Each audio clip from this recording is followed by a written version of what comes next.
സ്വകാര്യം കേൾക്കുന്നൊരു സഹോദരി കഴിഞ്ഞ ദിവസം എന്നെ ഫോണിൽ വിളിച്ചു. അവർക്ക് ക്യാൻസറാണ്.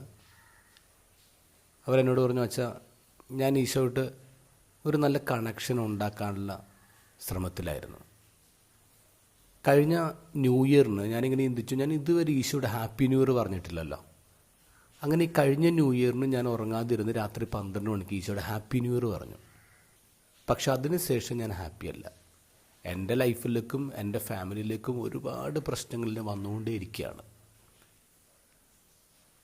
കഴിഞ്ഞ ന്യൂ ഇയറിൻ്റെ പാതിര കുർബാന കഴിഞ്ഞപ്പോൾ ഞാൻ എൻ്റെ ഇടവകയിലൊരു വീട്ടിൽ പോയി ഒരു കാപ്പി കുടിച്ചു. അപ്പോൾ വീട്ടുകാർ ഹാപ്പിയായി. വീട്ടുകാർ പറഞ്ഞു, ഈ വർഷത്തെ ഞങ്ങളുടെ വീട്ടിലെ ഏറ്റവും ആദ്യത്തെ അതിഥി അച്ഛനാണ്, ഞങ്ങളുടെ ഭാഗ്യം. പിറ്റേ ദിവസം വീണ്ടും ആ വീട്ടിൽ പോയി ഒരു ഭക്ഷണം കഴിച്ചു. അപ്പോൾ അവർ പറഞ്ഞു, ഭാഗ്യം ഡബിളായി.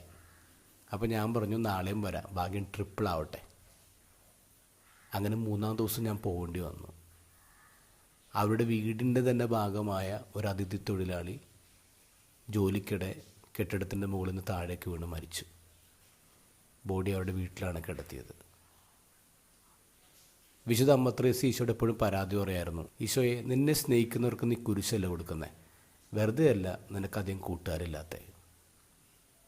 ഇന്നത്തെ ഗോസ്പലിൽ അവസാന അത്താഴമേശയിൽ ശിഷ്യന്മാരുടെ ലോകത്തോട് ഈശോ വിട പറയുന്നതിന് മുമ്പുള്ള ഭാഗമാണ്. അവിടെ ഈശോ ദൈവത്തോട് ഇങ്ങനെയാണ് പ്രാർത്ഥിക്കുന്നത്, പിതാവേ, അങ്ങനെ ഈ ഭൂമിയിൽ ഏൽപ്പിച്ച ജോലി ഞാൻ പൂർത്തിയാക്കി, അങ്ങനെ ഞാൻ അങ്ങയെ മഹത്വപ്പെടുത്തി, ഇനി എന്നെ മഹത്വപ്പെടുത്ത്. അതെങ്ങനത്തെ മഹത്വമാണ് ഈശോ പറയുന്നത്? ലോക സൃഷ്ടിക്ക് മുമ്പേ പിതാവിൻ്റെ കൂടെ ഉണ്ടായിരുന്ന മഹത്വം, ആ മഹത്വമാണ് ഈശോ ആവശ്യപ്പെടുന്നത്. അപ്പനത് കൊടുത്തു. അവഹേളനം, ഏറ്റവും ഭാരമുള്ളൊരു കുരിശ്, ഏറ്റവും ക്രൂരമായൊരു മരണം. ലോക സൃഷ്ടിക്ക് മുമ്പേയുള്ള മഹത്വം എന്താണപ്പോൾ? മരണം, സഹനം.